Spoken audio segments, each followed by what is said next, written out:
Assalaamu alaikum warahmatullahi wabarakaatuh. Kabajamtoota fi daawwattoota hordoftoota YouTube channel Halima Orootuuf jalatti argamtan. Welcome shamarra fuuni hordoftoota kiyya. Warroonni hanga ammaa maatii naa taatanii na jajjabeessaa turtan galatooma galanni keessan dachaa haa ta'u. Ammallee naaf jiraadhaa hundi keessanuu xiqqaa guddaan alaaf biyya keessa nageenya kiyya sanaa qaqqabu isiniin jedha hordoftoota kiyya. Ammas laayikii, sheerii, koomentii barreessuun hin dagatinaa jedha. Warroonni haaraa taatan ammoo asumaan gara YouTube channel kiyyaatti dabalamuun maatii naaf ta'a. Subscribe, like, share gochuun hin dagatina. Akkuma viidiyoo kiyya daawwattanii geessitanii laayikiin eegala yeroo awwala viidiyoo kiyyarra seentan.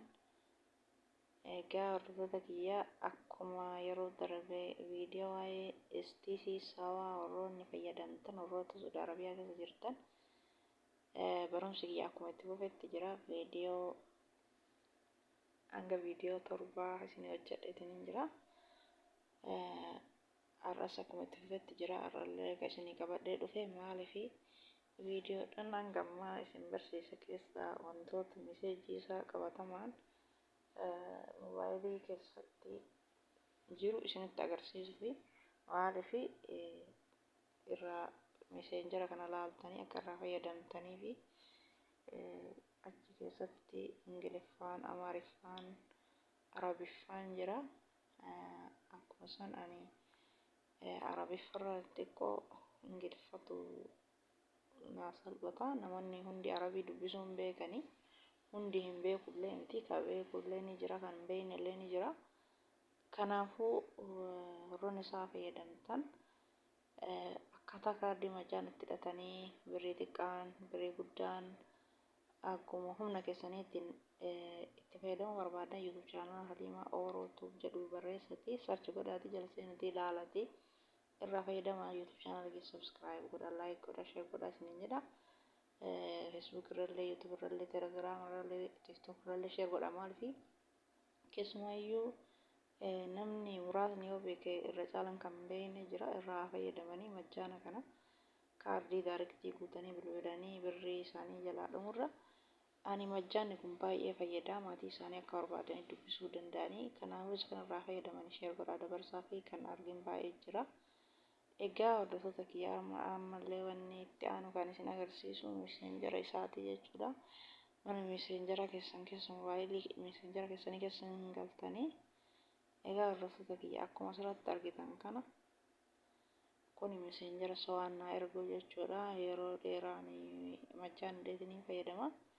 Inni kun viidiyoo kalee hojjedhe irratti riyaala 240 Itoophiyaa daqiiqaa 600 bilbilannaa intarneeta megaabaaytii 80 isiniin jedhe. Ammoo asitti Ingiliffaan warroota as keessatti fayyadamuu barbaaduuf inni kun warroota as keessa jiru jechuun majjaan asii majjaan Itoophiyaa osoo hin taane akka Itoophiyaa daqiiqaa 600 gara Itoophiyaa bilbilatanii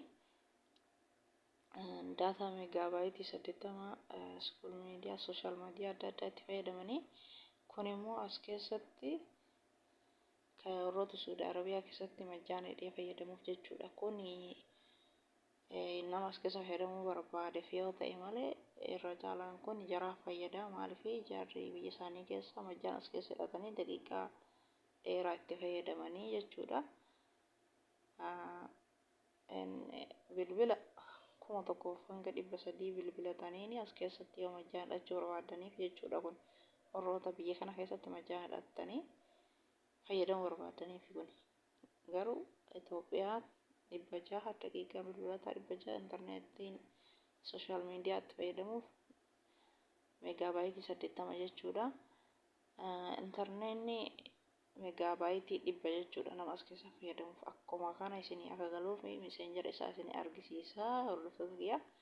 Amma akka itti aanutti illee itti tarraa.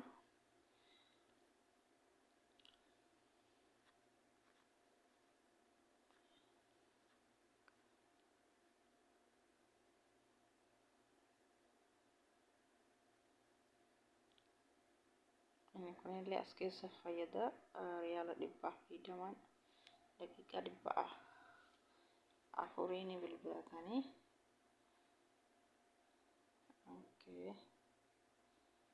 kunillee as keessa warroota fayyadamuu barbaadaniif as keessa isuma sanii kun amma asirratti ni argitanii inni kun riyaala kudhanii itti guuttattanii bilbila keessan kun amaaranya dubbisuu yoo beektan haala kanaan dubbistanii akkaataa majjaana itti hidhatan kulli isa amaaranyaan ibsa jechuudha. Egaa riyaala kudhanii bilbila keenya keessa yoo qabaanne riyaala kudhanii kanaan majjaana yoo hiine daqiiqaa 25 kun isin mul'ata dheetanii yaa daqiiqaa 25 Itoophiyaa bilbilannaa jechuudha. Itoophiyaa bichallee miti biyyoota 21 hiriyaa yoo qabaattan obboleettii yoo qabaattan obboleessa yoo qabaattan Dubaay, Qatar, Kuwait, Imaaraat, Bahrain, Yaman, Joordaan biyyoota kanneen kana bilbiluu hin dandeettan jechuudha hiriyoota keessaniif. Biyyoota 21 bilbiluu hin dandeettan jechuudha Itoophiyaa wajjin. Egaa majjaana yeroo hiinu akkam goonaa yeroo jettan horii isiniin galle viidiyoo kee jalqabarraa hanga dhumaa caqasaa. Gubbaa kana 900 barreessitanii eega riyaala kudhanii bilbila keessan keessaa qabaatu beektanii qopheeffattanii gubbaa kana 900 barreessitanii jalatti immoo 87 20 barreessitanii achi ergitanii meeseejiin yoo isiniin deebiin meeseejiin akkanaa kun yoo isiniin deebiin yeroo majjaana hiitan eega majjaana hiitanii birrii riyaala kudhanii keessaa fudhatteetini daqiiqaa 25 isinii bilbilaa jechuudha. Keessatti deebitanii eega majjaana hiitanii geessitanii qariin hisaabni kiyya meeqatu keessatti hafee ilaaltanii eegasii yoo keessan jirre keessaa akka majjaana isin hidhetti beektanii meseenjarri kun akka isin dhufuuf 8 marraa barreessitanii achi ergitanii jechuudha. Viidiyoo kiyya guutuu isaa jala seena caqasaa irraa fayyadamtanii. Egaa kuni riyaala kudhaniin daqiiqaa 25 kun afaan Ingiliffaatilleen afaan Amaaranyaatilleen meeseejiin ergaa jechuudha. Maaliif yeroo hundaa ani itti fayyadamaa yeroo ji'aan barbaade birrii 115 guutee ji'a tokko daqiiqaa 300 intarneeta megaabaayitii 10 hanga ji'a tokkotti fayyadamaa yoo daarektii yeroo birrii hin qabne immoo birrii riyaala kudhanii itti guute daqiiqaa 25 maatii kiyyaanii bilbilaa akka barbaadetti ijoollee kiyyaanii dubbisaa jechuudha. Egaa kan itti aanu illee as keessa riyaala 150 hanga ji'a tokko daataa meegaabaaytii 40 as keessa bilbilachuu 850 kuni warra as keessa barbaadanii jechuudha. Egaa amma kunillee riyaala 6 bilbila keessan keessa guuttattanii yoo qabaattan daqiiqaa 14 haasa'uuf majjaana hidhattanii egaa majjaana hiitanii 900 gubbaa kana barreessanii jala gabbuutanii 87 barreessanii tajjiritanii kuni riyaala 6 daqiiqaa 14 haasa'uu yoo barbaadan meeseejarri akkanaa kun eega majjaana hiitanii geessitanii akka isinii dhufu yoo barbaadan 8 marraa 6 kanatti achi ergitanii jechuudha.